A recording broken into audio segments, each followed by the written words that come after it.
So Marilyn called me and asked me to speak, and we know each other through a mutual person. Actually, we had never met until today. So I said, well, who else is speaking? What are they talking about? And she told me who was speaking, and I said, what in the world can I say that they're not going to, and that would be profound, and that would, help you kind of understand where we're coming from? And the answer to that is nothing, because they have all the expertise and knowledge.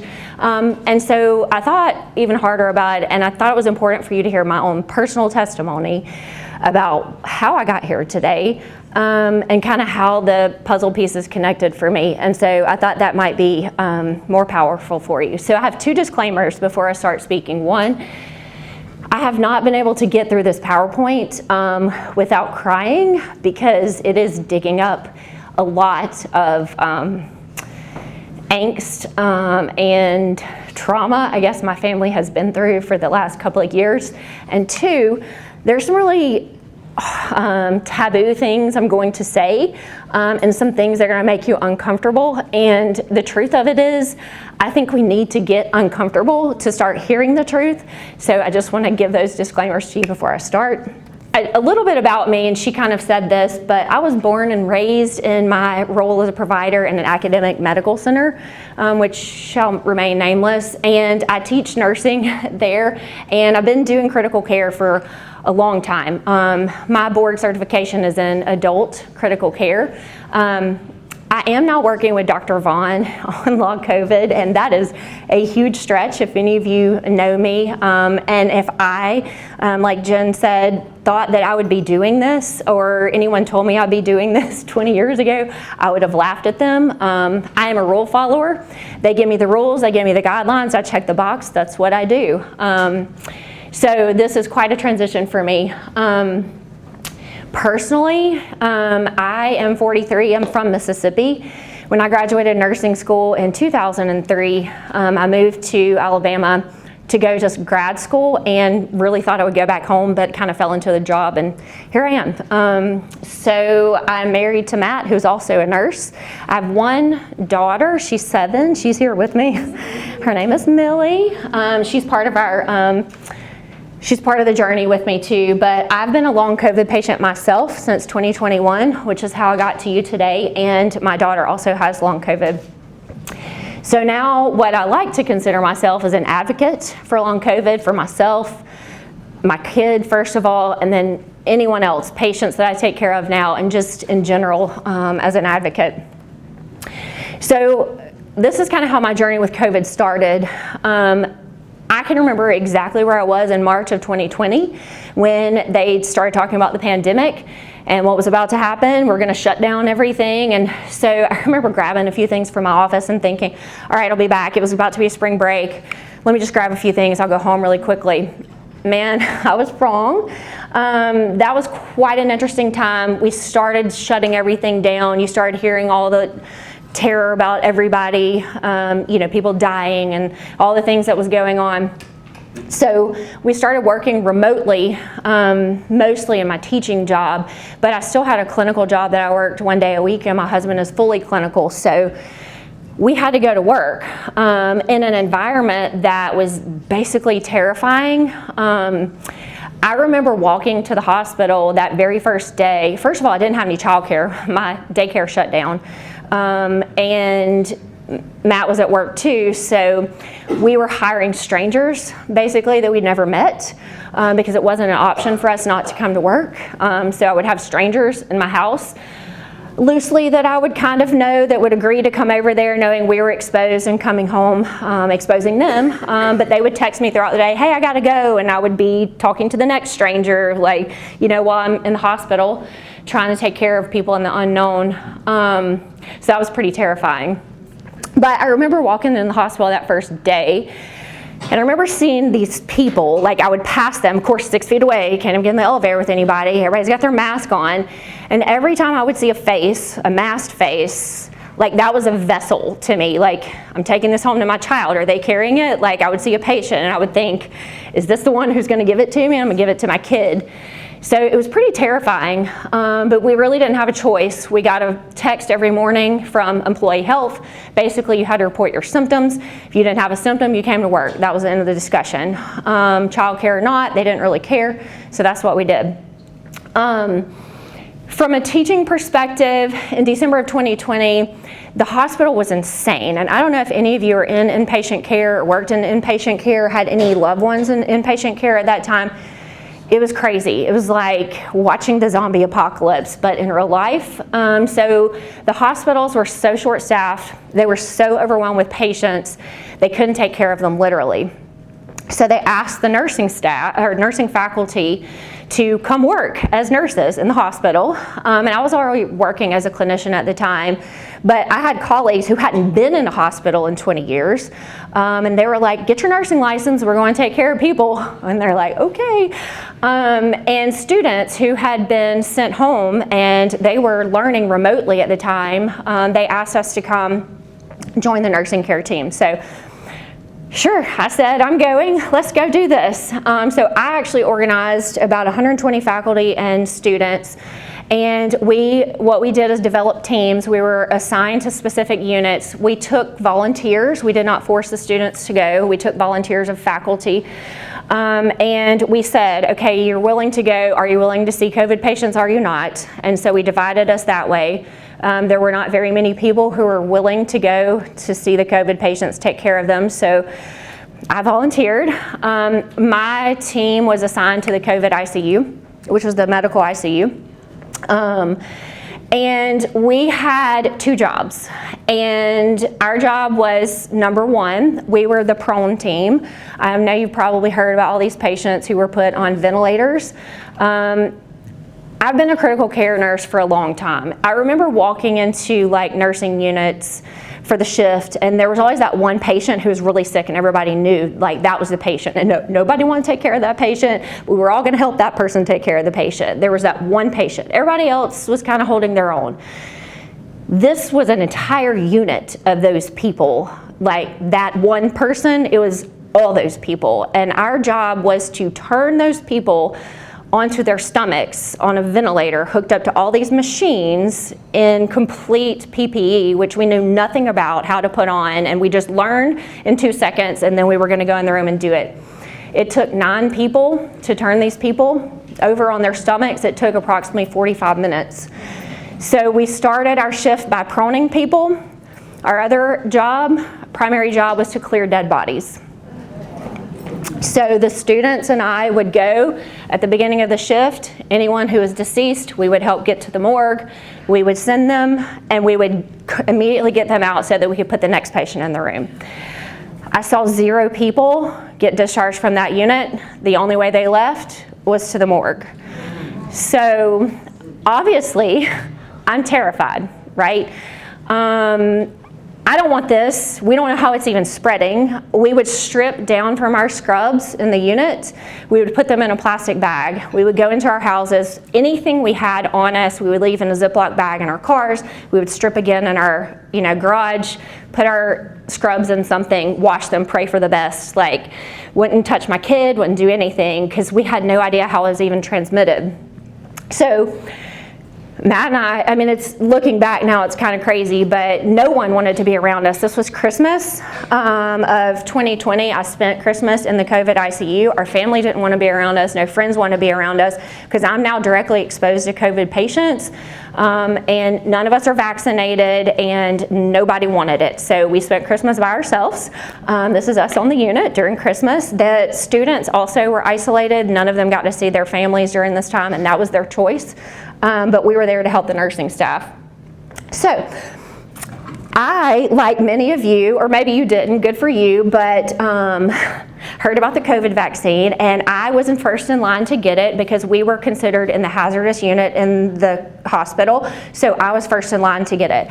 Y'all, let me tell you, I ran down there like I was the first contestant on The Price is Right. I was so excited, right? Because everybody wanted it. We wanted this vaccine because I was watching people die by the second. We ran out of ventilators, we ran out of IV pumps. We would be relieved when someone passed away because there was someone else who needed their ventilator. I had no idea we were killing those patients, but that is what we were doing. This is not in the middle of a desert. This is at an academic medical center where we are literally counting breaths and pumps and trying to figure this out. So my husband is upstairs. I was the first one to get it, and he's texting me like, what's happening? What are you doing? Are you okay? Are you breathing? Like, and we're all sitting in there like it's, Christmas miracle. We're getting this vaccine. We're so excited. I can protect my kid, because that was the only thing that I was thinking. I can protect my kid now that I'm exposing myself. So that was round number one. That was round number two. And then, even more fancy we took our vaccination on the road. So our next assignment was, once we got it out of the hospital and we vaccinated all the employees, my students helped vaccinate all the employees, and I got to tell you, I saw some really scary things while we were vaccinating people in the auditorium. It was only for healthcare workers, and you were by a tier. It was whoever was the most exposed. Obviously, those of us who were in the COVID ICU got to go first. They kind of went down from there. But there would be people on the streets walking by the glassed auditorium trying to get in, like begging us for vaccines because they were terrified. And I'm going to be very honest about some of the things that we did. When those vials, they come out of a sub-zero freezer, they only have so much time once they're reconstituted before they're unable to be used. There's so many doses in each vial, and so we would have doses left over at the end of the day. And we had a little text string, and we had all our friends and family, and we would have doses that we were supposed to throw away. I'm not going to tell you where they went, but they did not get thrown away, because we were trying to help anyone that wanted to be helped, and that's just what we did. But then we got this fun idea that we're going to take this on the road and we're going to vaccinate people in drive-through like the Chick-fil-A. And so I don't know if any of you got to experience that. We were all over town, okay? And so this was one day at the Met. This is me and Matt. We actually both volunteered to go give vaccines that day. So people would drive through, they shut down the whole parking lot of the Met. They would drive through like 10 rows apiece, and they would drive through. We would roll down all 4 windows. They would pack the car as many people as they can. We would just jab everybody in the who had a window rolled down all at one time in their car. And then they would ride up and park, and they had to stay in their car for 10 minutes, then they could leave, okay? We did this hours, days, weekends, like all over town. That's what we did. I have a picture down here of this, I don't know if you see the skeleton driving through. But I did that because I was thinking, this is not funny, but one day we gave an injection to a driver, and we had moved on and we were going to the next injections. I had students with me. We heard this horrible crash. Well, in the line where they were waiting, the patient had passed out after their vaccine and crashed into the car in front of them. Then that car crashed into the car. So like we have this whole domino effect of now we've got car crashes, and so we're trying to go get this person out of their car who's just passed out from getting the vaccine. So it is not funny, but that is why I put it up there, because it just made me remember, like, this is what we were doing. Looking back on that, probably not a great idea, but at the time, it was just in my soul, like, we have to help people, this is what we're doing, and I was really invested in doing that. So time kind of went on. This is actually August of 2021, and this is when Delta came through. And so during Delta, I will say we had another surge. They asked us to come back to the hospital. And so I'm going again. This is what we're doing, back into the ICU unit. Clearly did not learn my lesson the first time. And this is when the horror kind of started for me and Millie. Now, I've worked now in a COVID ICU twice with maximum exposure, never got COVID from the hospital. But because I'm working at the hospital, Matt's at the hospital, we had to send Millie to daycare. So they called me from daycare. She was running like 105 fever.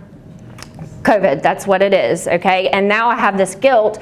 I put her in daycare to get exposed while I went to the hospital to work with these COVID patients, but here we are. So she got COVID, she was really sick. Matt got COVID. He was pretty sick. I was fine. I maybe sneezed a few times. I worked out. The worst part for me was quarantine with these two at home because we couldn't go anywhere or see anyone, okay? Employee health, we literally had to go to a drive-through and get tested like every single day, the three of us. So we would drive up to employee health, they would test us all through the windows, stab our brains, tell us whether or not we were positive for COVID. That was our weekly routine. I mean, we did this several times a week. Then I was at work one day, I was on the cardiology unit, I started having chest pain. I work with cardiologists. I was on the cardiac unit. I'm like, can y'all just get an EKG on me? The EKG was abnormal. I knew this. I'm like, let's send you downstairs and get an echo. Go downstairs, get an echo. I have an effusion.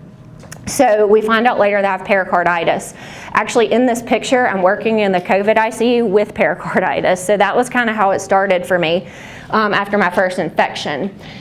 Then, in the fall of 2021, Millie started getting respiratory infections from daycare. Not uncommon. We have this all the time. I don't know if you got kids in daycare, it's like a petri dish. But I don't know, they lick the walls all day and then we're sick. Yeah. So she would get a cold and then all of a sudden my respiratory system shut down. So this is the first time I was actually sick. I don't know if this video will play.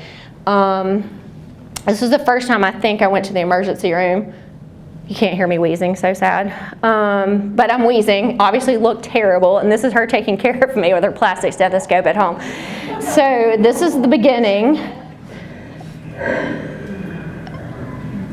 Yeah. So this is kind of how it started. So this is December of 2021. We got the flu. It wasn't even COVID. Both of us were in the emergency room with respiratory distress. It's when I had already been in that picture. I was they put me in a closet to give me a breathing treatment because they didn't have any rooms. Because it was still during COVID and quarantine, Matt had to leave me. He was in the parking lot while I was in there in respiratory distress, trying to text him and getting breathing treatment in the closet at the hospital. And one of our neighbors, thank God, had come and gotten Millie for us. Then this is a picture of her, not a couple of days later in the emergency room. I actually had to do a breathing treatment on myself while she was getting a breathing treatment. So that's kind of what we did. That was our new norm. She would get a cold, we would both be in the bed. And we would be in the bed for about 2 weeks at the time. It required steroids, oral, inhaled. We couldn't do anything. So that's pretty much what we did. We hung out in the bed, we nebulized together. This is what my nightstand looked like for her stuff. This is just hers. So this is how we would sleep every night. In order to keep her out of respiratory distress, we would have to wake her up every 2 hours and give her a breathing treatment. Otherwise, we were back down at the emergency room in respiratory distress. So we would wake her up around the clock, give her whatever we needed to every time she had a flare. Meanwhile, I'm also nebulizing myself. Matt was pretty much the only one going to work at this time because I couldn't function. She couldn't go to daycare. It's kind of what we did. More of us in bed nebulizing. That's pretty much what we did.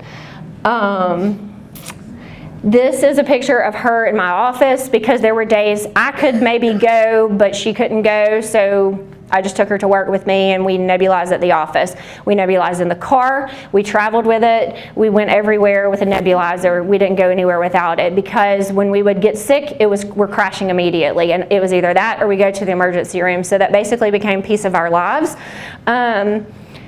At this point, we had a COVID clinic that I was referred to that they enrolled me in. Basically, they sent me to a pulmonologist, and I had all the tests. And they sent me a cardiologist, I had all the tests. Nothing was wrong with me, clearly, they told me. I had reactive airway disease, that's what they told me that she had. So I kind of rolled with that, I had no idea. I had too much brain fog to think through that, even as a medical professional, like something's not right. I just thought it would pass. And I used all my brain power I could to take care of my kid and myself, so I didn't really go any further past that. And obviously I can't get enough because I end up with 5 COVID vaccines. Every time that I got sick and went to the pulmonologist, they're like, you can't get this virus again. You have to get another vaccine. You're high risk, you're high risk. So I did. So in this picture, I've now graduated to 2 cards because they can't even, they're stapled together. I had a lot of spike protein injected into my body. And throughout all this, we actually got COVID 4 times. So I had COVID 4 times and I got 5 vaccines. So clearly the vaccines helped me. Yeah. And unfortunately somewhere along the way, we also got Millie vaccinated. So she had 2 vaccines as well. During all of this, I had 2 breast biopsies. I haven't had normal breast imaging since COVID and the COVID vaccine. All of my lesions have been in my right breast. All 5 of my vaccines have been in my right arm. They told me it was a coincidence. I say no. So they would give me a mammogram and it would show that I had dense breast tissue. I would literally have to fight them to get an ultrasound, and every time I got an ultrasound, I had a new lesion. Every time I had a new lesion, I got a biopsy. The lesions were never in the same place. So of course I'm terrified now. I'm having breast cancer. I'm 41, I have a kid, and I'm dying of breast cancer in my head. And I demand to get an MRI, and they refuse. Because I don't meet criteria, I have no risk factors. And I said, I do, COVID vaccines. That was denied. So basically, I referred myself to a high-risk breast clinic, and I lied to them about my risk factors, and I got a breast MRI.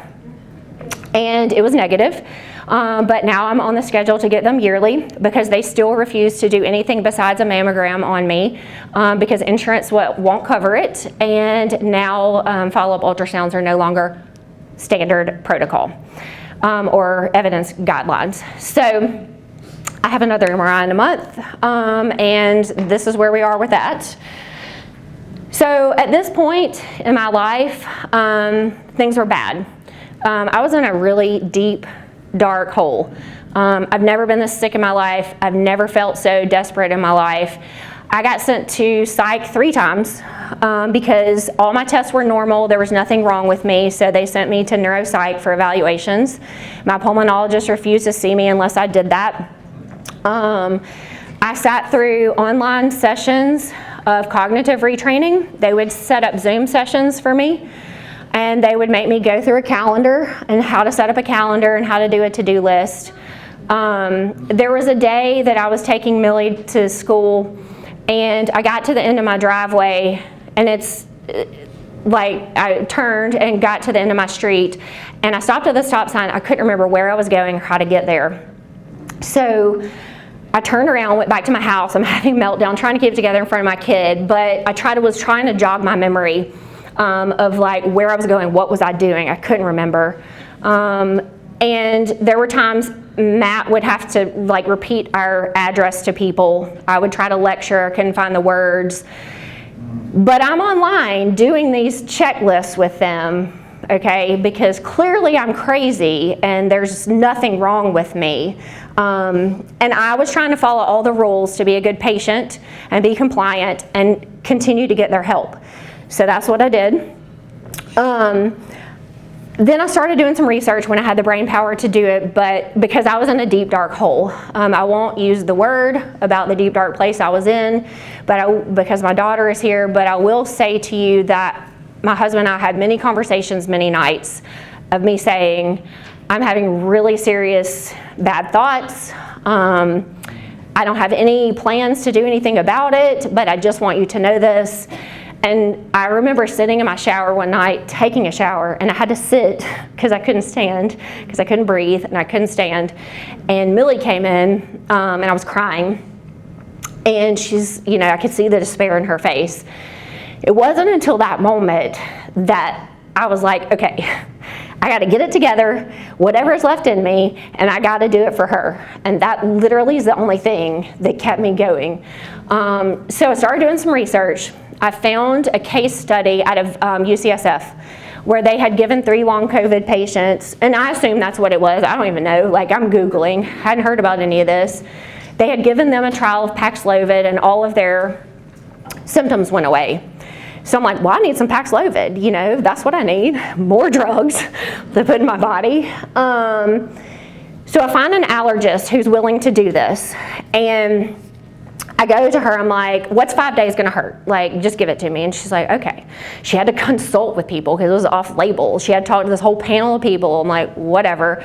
But she finally agreed to give it to me. So in order to take it, I had to go off all my respiratory drugs, which was scary. I had not been off of those in 2 years. I had no idea what was gonna happen to me, but I stopped taking them cold turkey. I took the Paxlovid for 5 days. As long as the drug was in my system, I had no symptoms. No symptoms of my breathing, nothing of cardiac.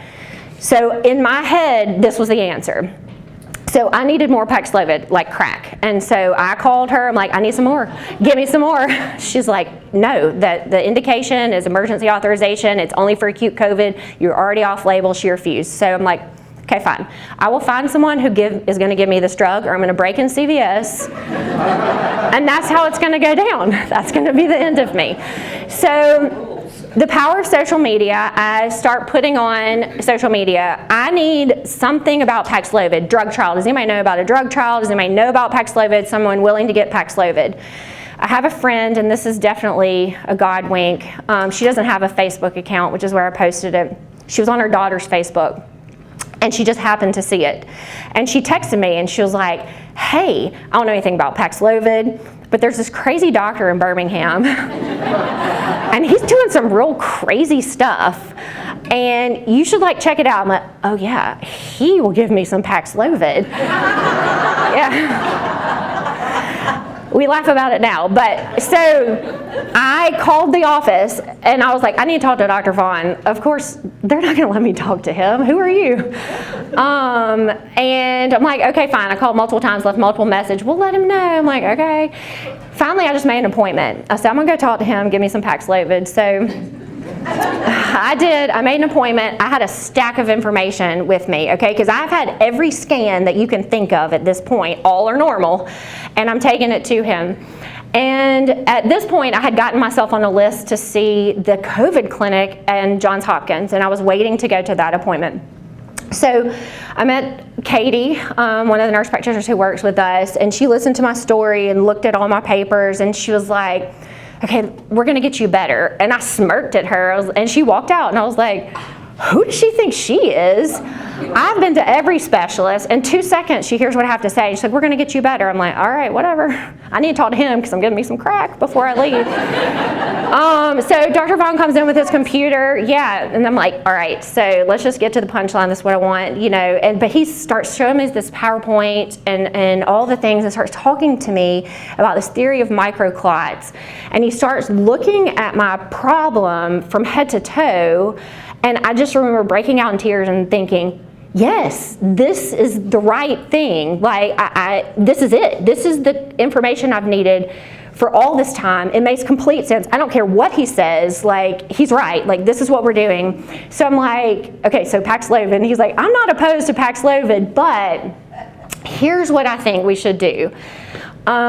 So we decided to give me some monoclonal antibodies, and I was going to start anticoagulation 3 days later. So I remember sitting in his office, and he was going to send me to the other office. I was in Lakeshore, and I'm going to do this infusion. And so I call my husband when I leave Lakeshore, and he's like texting me, what's going on? What's going on? Did you get some Paxlovid? Like, you know, he's all involved. And I called him. He was at work. I called him on my way to 280. I was like, hey, I just want you to know where I'm going. I'm going to get this infusion. We don't really know what it's going to do to me, but this is what I'm gonna do, and then I'm gonna take some blood thinners. He's like, I'm sorry, what? Like, and by that time, like, I gotta go, I'm going to get my infusion now. This is what we're doing.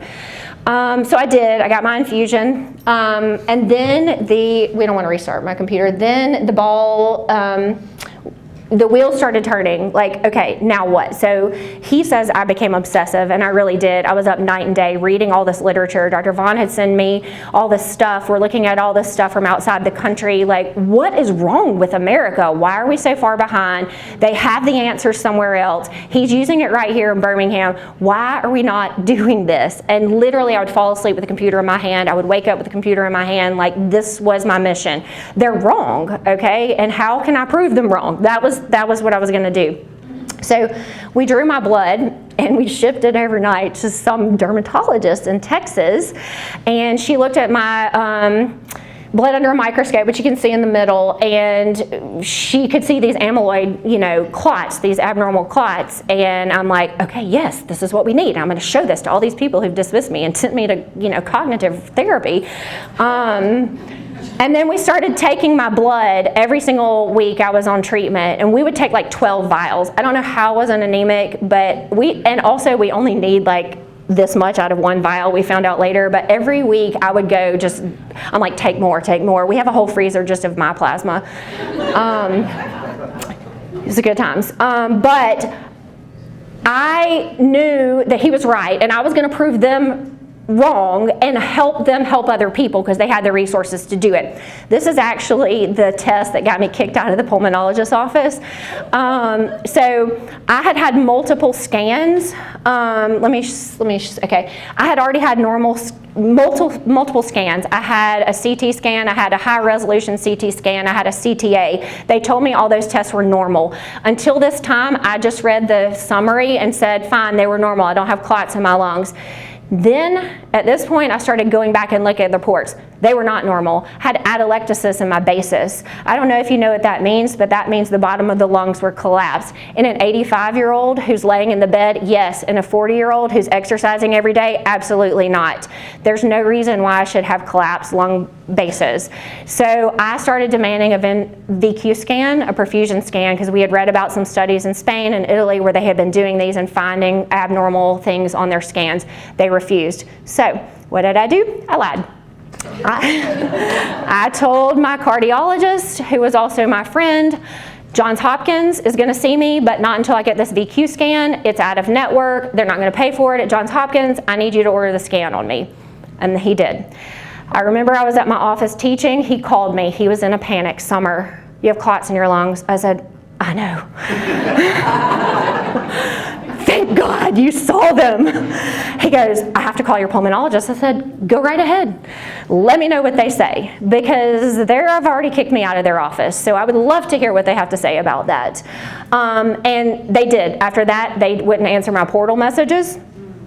I'm a patient walking around with clots in my lungs. My D dimer is also elevated, and they've now dismissed me from their pulmonology practice because of the scan that showed I had clots in my lungs. But that made me even more motivated, because what I told Dr. Vaughn is like, I'm going up there, I'm going to tell him, and he's like, okay, that's not really going to help us though.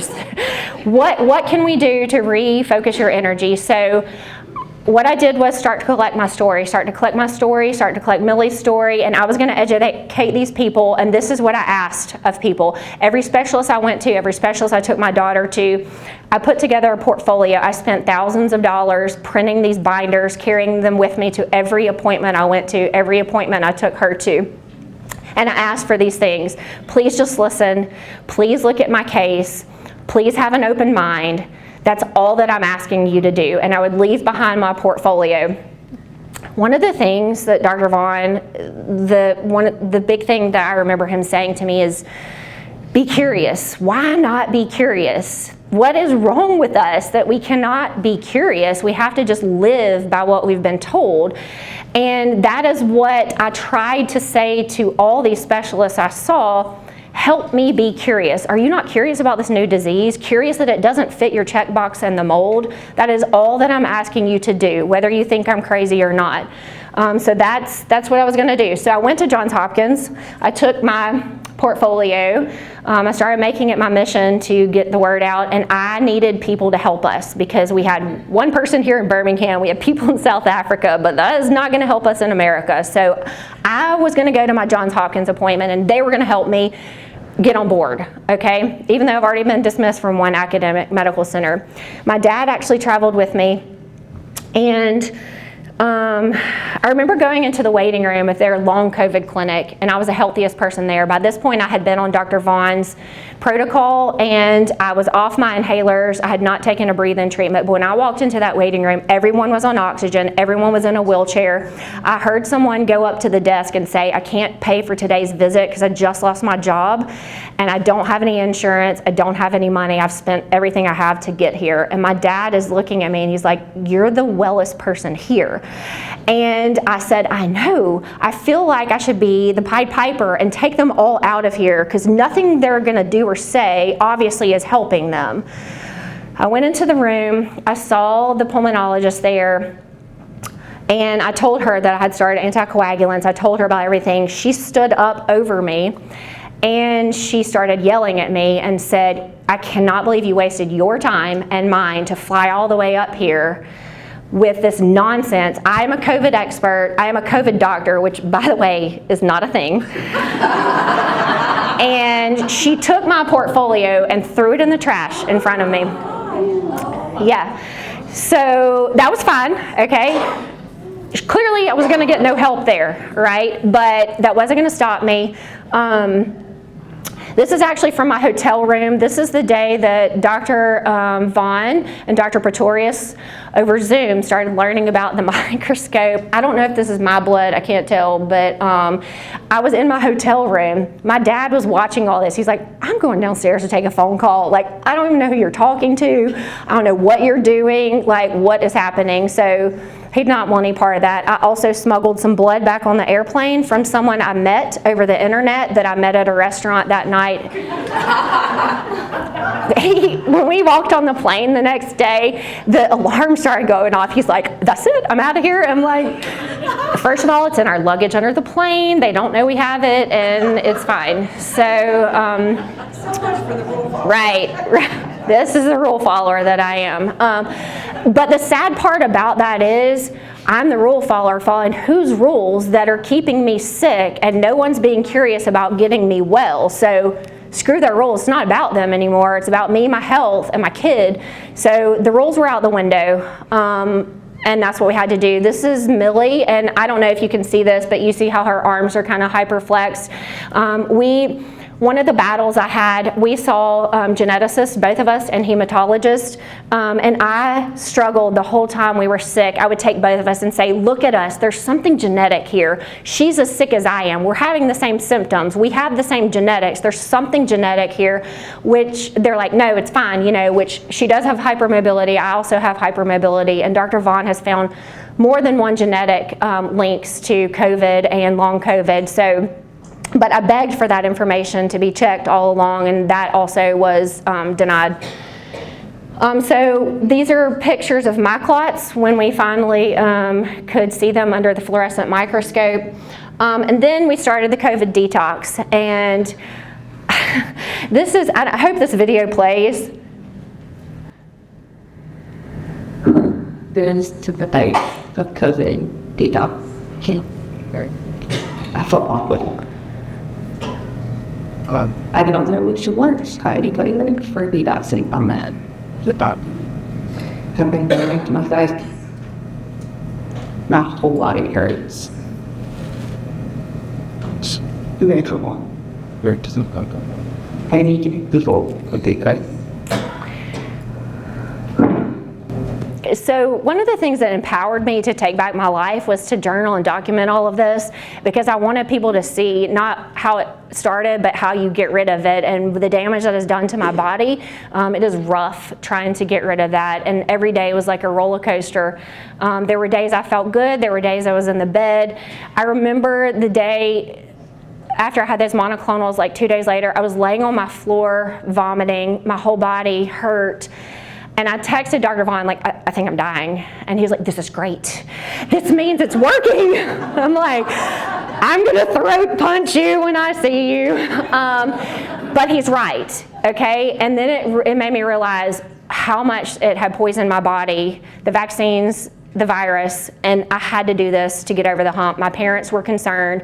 How do you know this person? Why are you doing this? You're sicker than you were. But I knew it was the right thing to do, and I just had to push through for myself, my kid, and everybody, but it is not fun. Then the tides turn. Now she's sick and I'm not.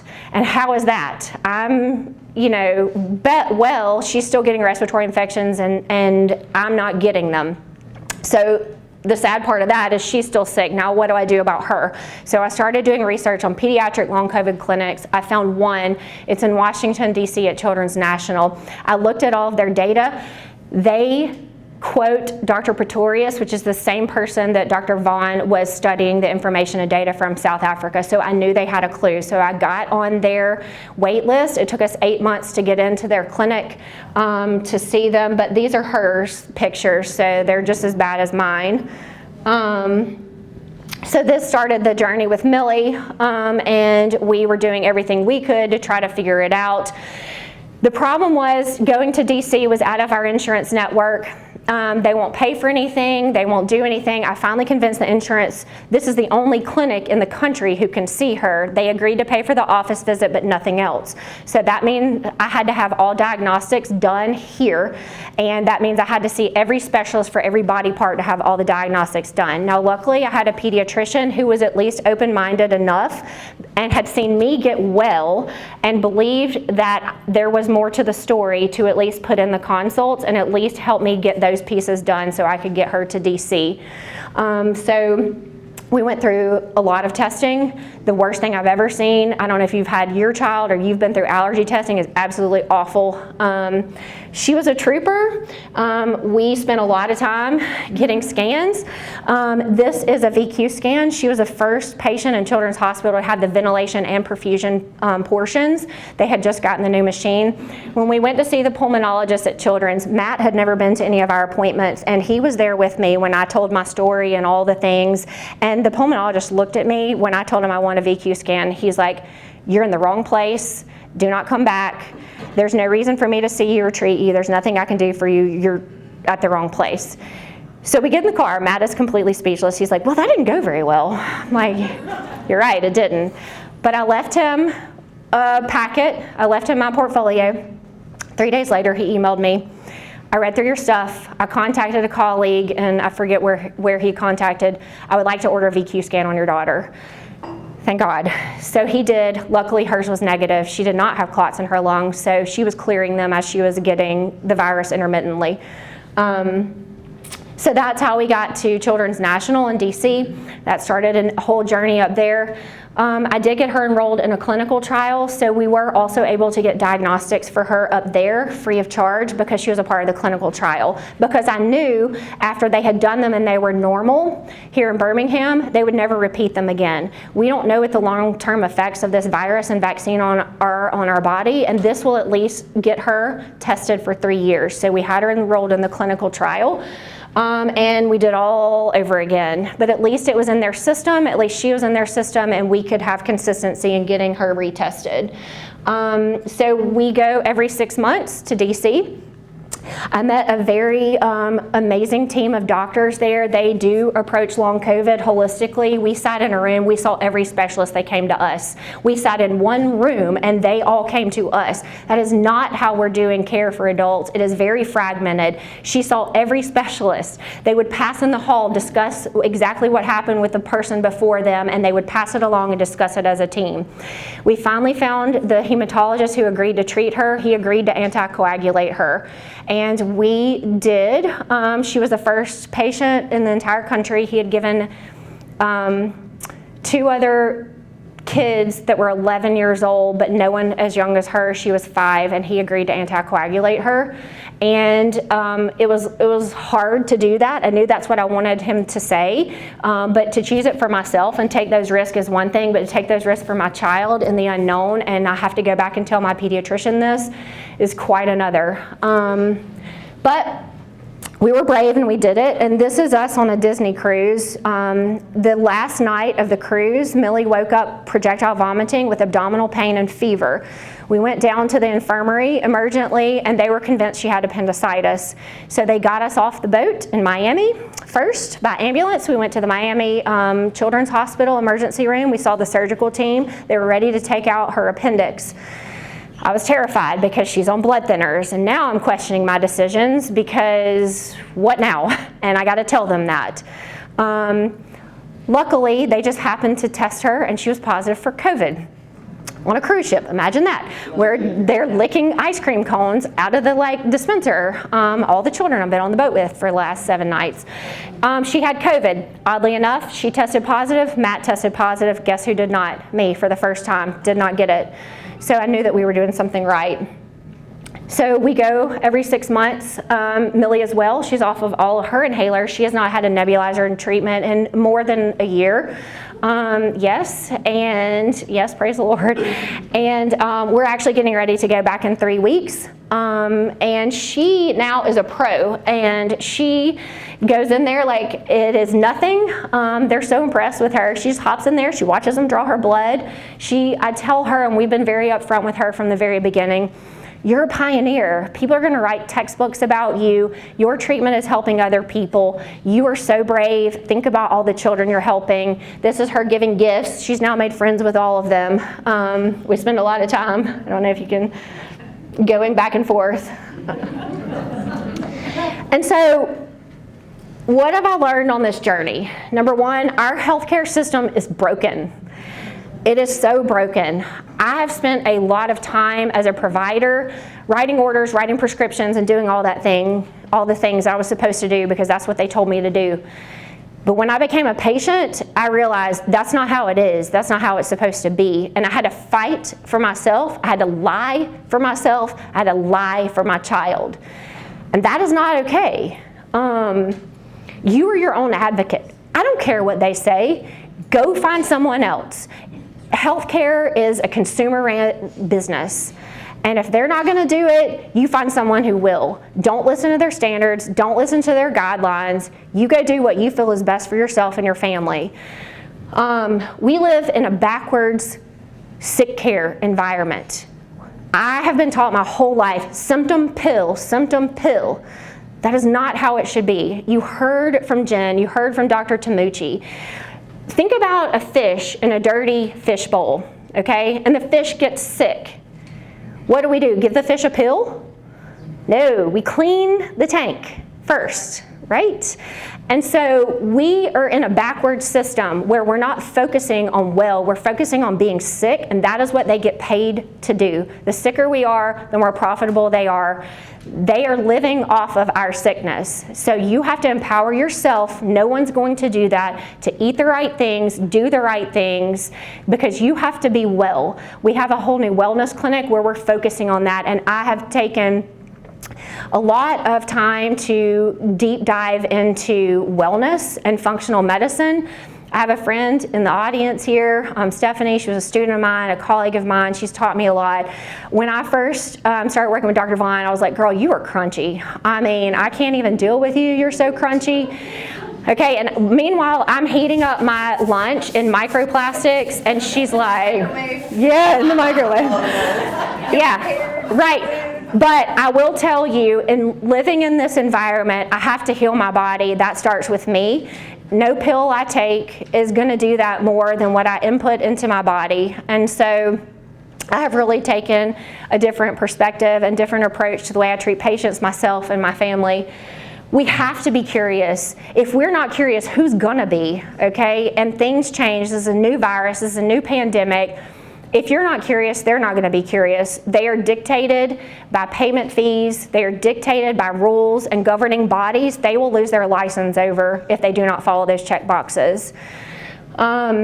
There are people you can trust. They're sitting in this room. You've heard them speak. You're going to hear them speak. I have colleagues in the back, Dr. Shepard, Miss Stephanie Larino. There are people, Franny, she's not medical, but she will advocate for you and get you wherever you need to be. There are people you can trust. There aren't that many of us, okay? But you have to learn for yourself that and you have to go and find those people. The other thing I learned is that my story is now my purpose. I do work with Dr. Vaughn now to help other patients. This chose me. Never in a million years would I choose this. This chose me. And so here I am. This is what I'm doing. I want to show you something and read something to you. One of the things I did was journal positivity when I was in that deep, dark place.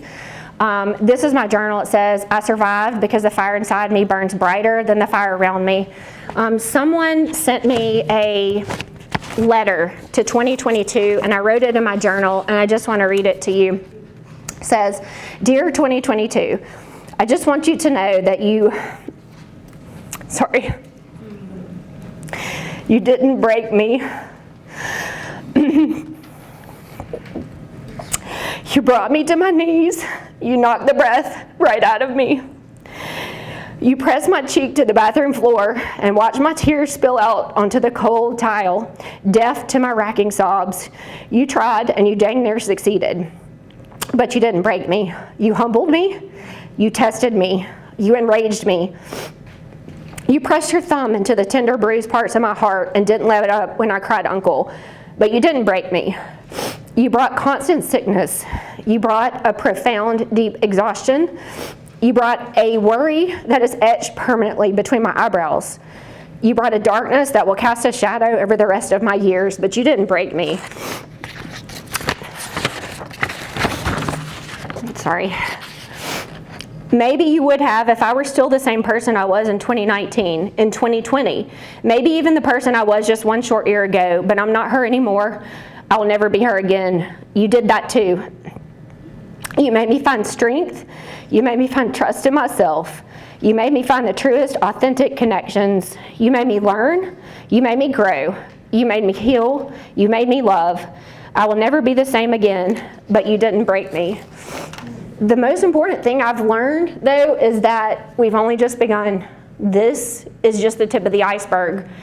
We're learning about things every day, turbo cancers, autoimmune disorders, all of the things. We need to still be awake and we need to still be scared. And it takes all of us to do that. We have to have a movement, we have to have trust, we have to have the truth, and it takes people speaking that truth, even when it's uncomfortable. And Millie wants to say hello to you, so can you say hey? Can you say hi? Hi. Thank you.